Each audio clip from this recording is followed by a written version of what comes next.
My sister, my roommate, and I have been celebrating Magical Girl May, where we've spent the month discussing and enjoying one of our favorite genres of anime, and I simply could not let the month pass without talking about one of my absolute favorite anime, Cute High Earth Defense Club Love. A very not catchy name for an amazing show. Cute High Earth Defense Club Love is, in short, a magical girl show, but with boys. The show consists of the titular Earth Defense Club saving the day from monsters set upon the school. The members of the club include sparkling Prince Scarlet, the naive youngest member of the club who loves cuddling cute animals and who leads the team, but who isn't actually the protagonist. Flashing Prince Cerulean, the laid-back, apathetic third year and objectively the hottest don't at me. Piercing Prince Epinard, the calculating forward thinker and actually the protagonist. Thrilling Prince Vesta, the pretty boy who's obsessed with girls but who never actually seems to have a girlfriend. And roaring Prince Sulphur, the money-hungry rich boy and somehow the only one of the team who definitely fucks. But, uh-oh, the evil student council members are secretly the Earth Conquest Club and have set out to take over the world. And really, on the back of the box, that's the pitch. Sailor Moon, but with boys, but really that's selling the show way too short to simply see it like that. Because while this is a quintessential magical girl type show, it's also a comedy, and it's genuinely funny. To give you an idea of what to expect from the show, let's take a look at the mascot the Defense Club has. The mascot character is a staple of the magical girl genre, often being the one who initiates a contract with the heroes to grant them the magic they use throughout the series. Luna, Caraberos, and Cube are perfect examples of the standard. Cute, easily marketable, fantastical animals. The Defense Club has a pink wombat. Not only that, but he's taken up the usual guise of being a stuffed animal. Other mascots do this so they can secretly stick with their magical girls while out in public. Wombat, however, is carried around by the boys' teacher rather than any of the club members, meaning this elderly man has suddenly taken up carrying around a giant stuffed wombat. And why did he choose to stick with the teacher? Because he accidentally killed him. Meaning Mr. Tawarayama is constantly decomposing whenever Wombat wanders too far away from him. The evil student council members have their own little mascot, a tiny green hedgehog, and he sounds like this. Defense Club isn't the only magical boy show out there, but I feel too often other shows go about the idea in a much more mean-spirited way. Usually the joke starts and ends with, haha, boy wear dress, and these sorts of shows just tend to feel gross about it. But rather than simply insulting men who may be interested in non-traditional clothing, Defense Club fully embraces the tropes of the genre. Everything you love about Sailor Moon can be found here, including beautifully animated transformations, decent enough fight scenes, and honestly touching life lessons. A big part of the comedy is how apathetic the boys are about saving the world. They respond to the situation relatively realistically, forgetting the names of their moves and not being too interested in fighting all the time. Though, importantly, Scarlet is the only one who's truly enthusiastic about the situation, which helps to keep the group from simply falling apart and not doing anything. Seeing the boys get pulled into the plot is a big part of the charm, and it's important to note that, while the club members don't care much, the show does.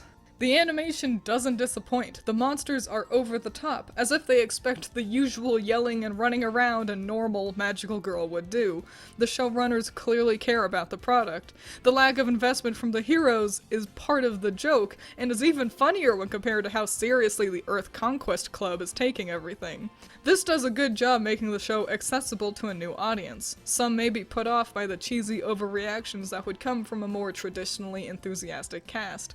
By having the boys be magically forced to do the usual posing and introductions magical girls do, it allows the viewer to connect with them easily while still getting the fan service glory shots. Which brings me to my favorite point, the fan service. Now honestly, it's pretty tame. This isn't a hentai or even an ecchi. You're gonna find about the same amount of fan service here as you would in something like Sailor Moon.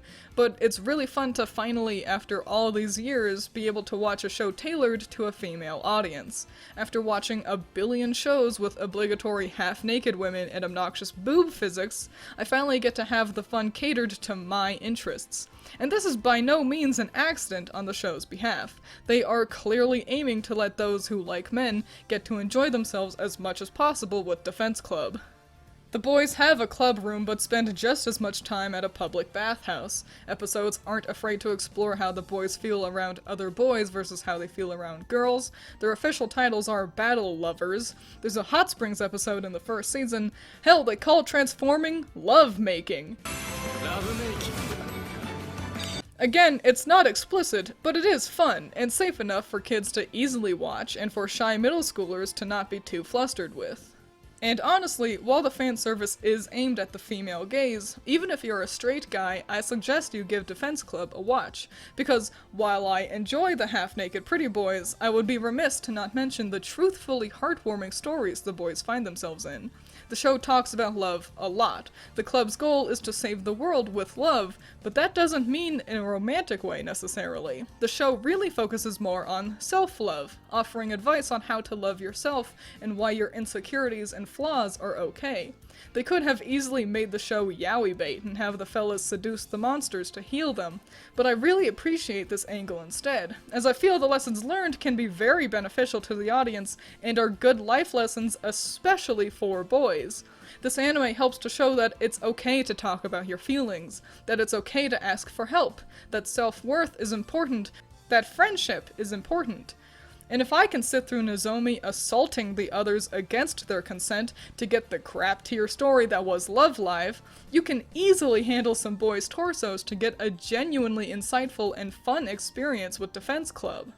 Cute High Earth Defense Club love is just a great time all the way around. It's got fun action and funny characters all tied up with a heartwarming bow. The fan service is a fun sprinkle of extra goodness for those of us who enjoy it, but isn't to the point that it becomes excessive for those who are more invested in the story. I will say that the characters aren't too deep. Sulfur and Vesta never really get astray away from their gimmicks of money and girls for season 1, and Silver Chevalier Argent has so little character that I couldn't think of a way to describe him beyond green hair and earrings, but the cast is still fun despite this, and really the comedy style of the show means that character development isn't too important. And there's plenty to engage with for the show too. Cute High Earth Defense Club Love has 2 seasons and a spin-off series. It's honestly a must-watch, in my opinion. If you like magical girl shows, cute boys, good comedy, fun fights, or just good content, you can't go wrong with a Cute High Earth Defense Club. Dun dun dun dun dun dun dun! Yeah, I am the Rose of Justice! Feel my prick! Oh yeah, I can do a pretty good human. Hello, I have a job. I'm going to work. So, you finally arrived. What the hell are you wearing? It's my ass-kicking outfit, bitch! My entire life, I've wanted the opportunity to make the world a better place. And this is what you give me? I see you don't have a lifeguard here at your beach. I'm not at the beach, this is a bathtub. Wanted to jump in to give a huge shout out to my patrons. You're all amazing. Fun fact, the wind has been blowing so hard where I live that we lost power for I think about 40 minutes yesterday. So that's fun. That's what my life has been like. And also, my roommate has been under the weather, and I could feel that my throat hurt real bad yesterday. Like it was that thing where, uh-oh, I might be getting ill. I recovered immediately. My roommate was sick for 3 days. This is and that's just how it always is. So here's hoping I don't jinx myself and become violently ill like tomorrow. That's just an update about my life, because I don't know what other interesting things to talk about at the end of these videos. That's when you get to hear me talk about my the bad weather and my scratchy, itchy throat. Alright, thanks for sticking around this long. Thank you.